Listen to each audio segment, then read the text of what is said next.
Stefani per commentare questa vittoria, una vittoria che ci voleva dopo Matera e dopo anche il pareggio di Forte, che comunque è stata una partita in crescita, una partita di temperamento, ma l'avete portata a casa.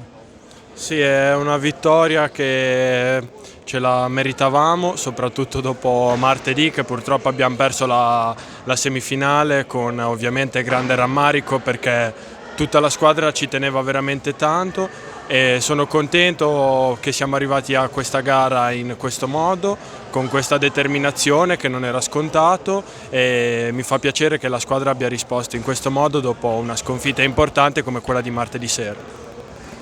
Sì, giusto atteggiamento, dicevi, qualche errore c'è stato ovviamente, un paio di begli assist e sei tornato finalmente al gol, e questo consente anche a Scandiano di vedere il futuro, perché ricordiamo che Scandiano ha 2 partite in meno, qualcosa sulla testa può incidere questa cosa qua.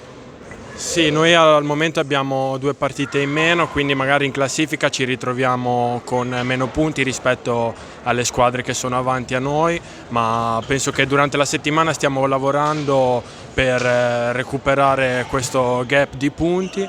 Sono contento di aver fatto di nuovo gol in questa gara, ma soprattutto sono contento di aver fatto 2 assist e mi fa piacere far gol al compagno di squadra.